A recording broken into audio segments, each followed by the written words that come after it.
There aren't any rules in skateboarding. There's no right or wrong way to do anything, which is part of the reason I like it so much. It's kind of like the ultimate form of self-expression. That being said, I've been skating for over 15 years, and I like to think that I've come up with some helpful tips and tricks that may or may not make your skateboarding experience a little bit easier, or pleasurable, or I don't know, or they might not help. I like to think they help. Without further ado, I'd like to present to you something along the lines of 5 skateboarding hacks that everybody should know, or everyone should know. 5 skateboarding hacks, 5 skate hacks that every skateboarder should know. 5 skateboarding hacks. 5 skate hacks that everyone should know, or at least hear about. Which one's catching?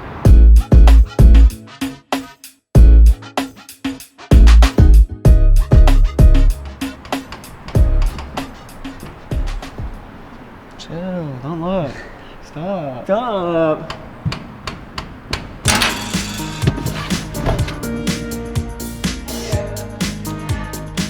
That's a fuzzy camera. Can I pet it? You can pet it. Wow. Isn't it cute? So cute. Have a good one. Bye.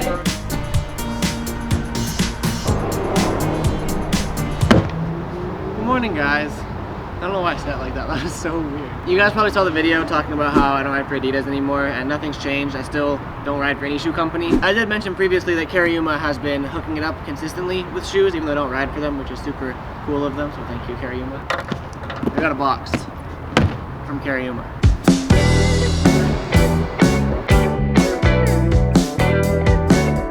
We have 2 pairs of Kariyumas here, and to be completely honest, I don't remember exactly which ones I ordered. I guess I should also explain that with Adidas, they would... It's the one problem about filming outside in downtown LA.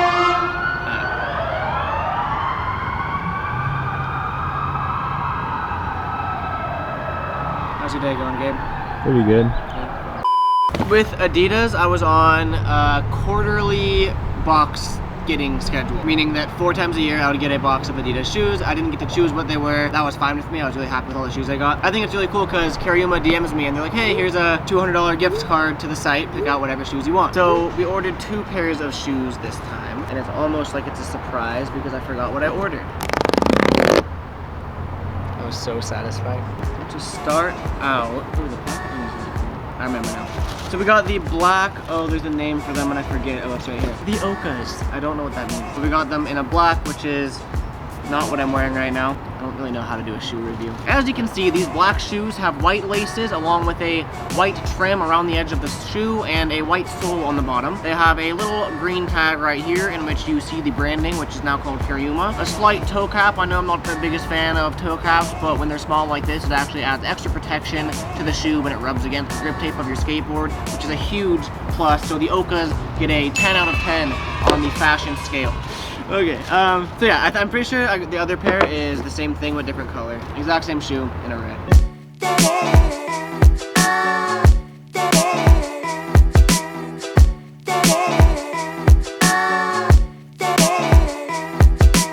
No big deal, but I actually had my first paid modeling gig with Kariyuma, which was really cool. So keep an eye out for that. I'll be posting on my Instagram at Garrett Ginner. Maybe it's over here, maybe it's over here, maybe it's down there. Follow me. Today's one of those days that I didn't script anything I'm gonna say, and I'm feeling super weird in my head. So it's like sometimes random words just start coming out of my head. Hippopotamus. What else do I say? I feel weird today. I don't know what it is. It's the weather. It was a full moon last night. The weather's weird. This is why I'm not a review channel, because I have no idea what to say. I'm not getting paid for this. I don't ride for them. I'm not sponsored by them, but I think what they're doing is really cool, and the fact that they're still hooking up the shoes, I think is awesome. So Kariyuma, a huge thank you for the shoes and the continued support. Without further ado, let's jump right into these 5 skate hacks. These skate hacks can kind of apply to anyone of any skill level. If you're a professional level skateboarder or if you're just starting out, you may or may not know some of these tips. Number 1 is how to properly grip a skateboard, which before you roll your eyes and be like, I already know how to properly grip a skateboard. I worked at a skate shop for 3 years. The amount of people that I saw gripping their boards wrong hurt my soul. We're gonna cover a really simple skate hack that helps you cut a lot smoother lines around the edge of the board and to help prevent the grip tape from peeling up after it has been applied. So you're gonna need a couple things. Obviously a skateboard, because that's what you're gripping. Some grip tape to put on the skateboard. Thank you, Crux, for the flower grip tape. Also some Allen keys or a screwdriver or any like metal stick looking thing that can work, like a file. And then a pocket knife, razor blade, butcher knife, kitchen knife, any knife you want to use, really, anything sharp. Believe it or not, the first step to gripping a skateboard is putting the grip tape on the skateboard. Pull the paper off it so the sticky side is exposed, and then you place it on top of your skateboard, just as so. Make sure it's lined up perfectly. A lot of people already know this, obviously, but this is just to get rid of air bubbles in your grip tape. Once it's lightly applied, you start pushing down in the middle to get the application process started, and then slowly push out with your hands. And then once you get it lightly applied like that, you want to grab the paper, which you use from the grip tape, obviously, place it on top like so, and then use that to really get all of the air bubbles out. And this way you're not going to grind all the skin off your hands. This is a really easy hack to make sure that when you grip a board, there's no air bubbles in it. And I learned this working at a skate shop, and the amount of people that don't know how to do this is actually surprising. The next step that a lot of people skip while gripping a board is to grab your straight edge device, which I'm using an Allen key for. Most people use a screwdriver, even just like a butter knife or anything you don't really care about. You want to just go around the board, scraping and making that delicious sound, scraping around the board to outline the entire skateboard so you know where to cut.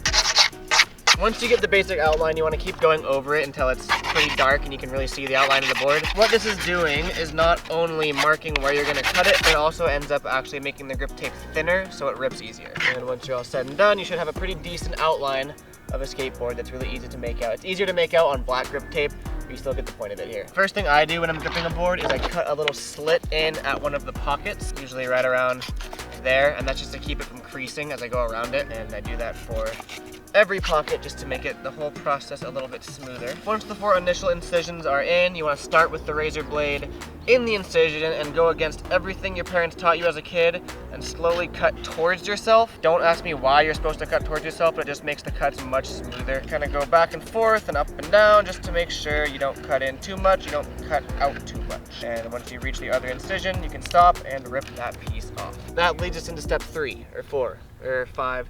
That leads us into the next step. At this point in your skateboarding grip taping career, you're gonna have some scraps of grip tape that you cut off. And what you're gonna wanna do is take these scraps, fold them over until you have some weird double-sided sandpaper type thing, and you're gonna wanna go over the entire board, sandpapering the edge of it, and this is gonna prevent the board from peeling when you're skating.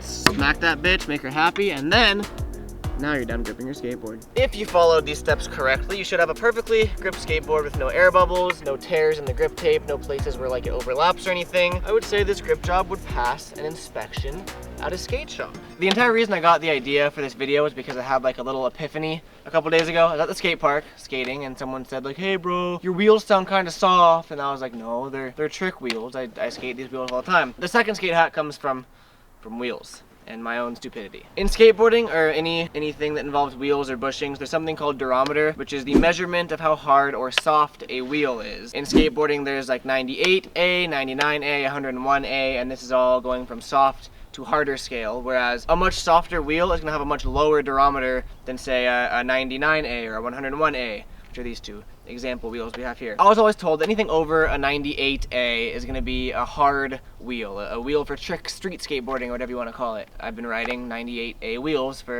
the majority of my life, which is why I feel really stupid. I was looking through my box of wheels that I have in my house and I found some 101A wheels, and I was like, I wonder how much of a difference these harder wheels will make. So I put them on my skateboard. Instantly, I felt like I just got better at skateboarding, or I felt more comfortable on the board at least. That's what sparked this entire video, was how much of a difference a little teeny tiny change can make from say changing from a 98A durometer wheel to a 101A durometer wheel, which sparked me thinking like, I wonder how many other little tiny skate hacks I can think of that people might not know. So it can save you from looking like an idiot like myself. If you're street skating, you're probably gonna want a harder wheel. It makes the board lighter, which is good for flip tricks. It makes the board flip faster. It's better for power slides if you're into that. If you wanna like revert your tricks, you know what they say, the harder the better.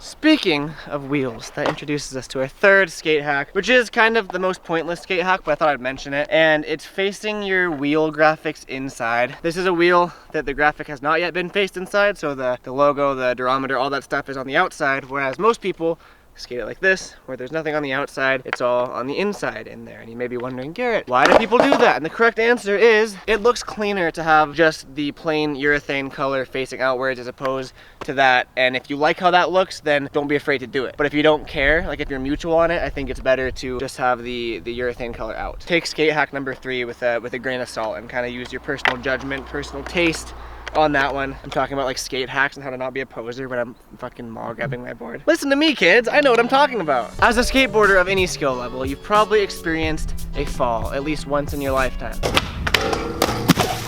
The longer you've been skating, you probably know the correct way to fall, but any beginner skateboarders, they might break an ankle or break a wrist on a fall that really shouldn't have been a big deal at all. The correct way to fall on a skateboard is something that no one ever taught me, and I haven't really seen like tutorials on it, but I think it's one of the most important parts of skating is how to not get hurt when you fall, because you're gonna fall, let's face it. We have a training exercise today that's gonna teach you the correct way to fall on a skateboard. How would Sir Isaac Newton put it? What is in motion shall remain in constant motion upon the gravitational pull of the Earth's rotation upon the z-axis. Once in motion shall not fathomly forsaken the flux capacitor, or on any fine Tuesday the wine shall be tasted upon the loincloth of the alpha male. As it came back around, your accent fucking changed. That was pretty funny. Simply put, if you're going fast and you hit a crack or you fall or anything, what your body's gonna want to do is just like, so you don't want to do that. You don't want to like splat on the ground. You want to avoid a hard impact by all costs. The training exercise that we came up with today, and by we I mean Gabe, this is Gabe's idea, is to find something the skateboard won't roll on, preferably a pile of dirt. Put your skateboard in the pile of dirt, take about a 15 pace step backwards. Once you're about 15 paces behind your skateboard, you're going to want to take a running leap and jump onto your skateboard and see what your instincts do.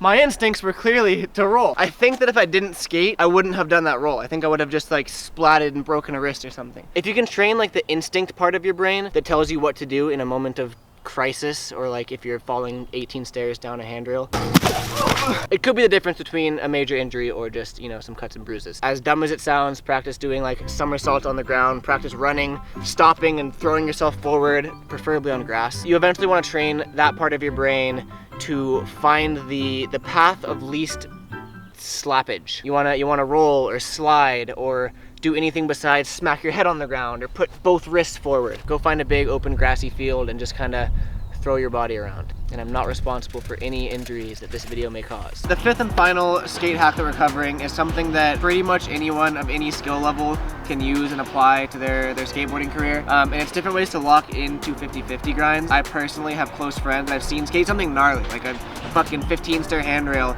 and they don't know how to lock into the 50-50, and I feel like knowing how to properly lock into a 50-50 makes grinding so much more comfortable, because I love skating handrails.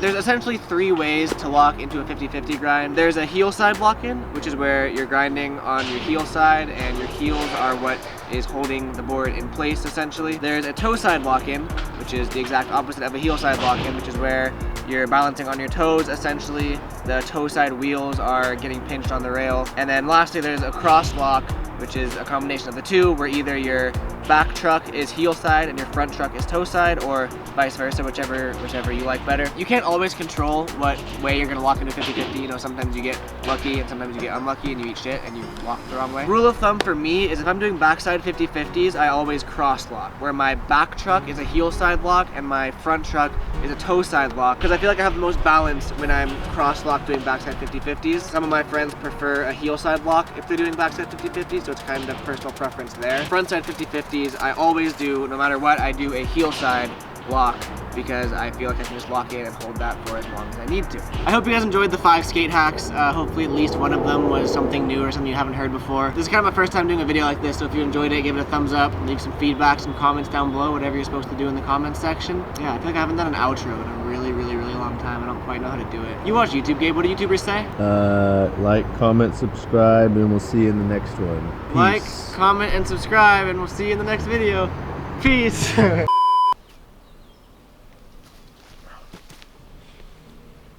I wonder if anyone's like watching me, wondering what the fuck I'm doing.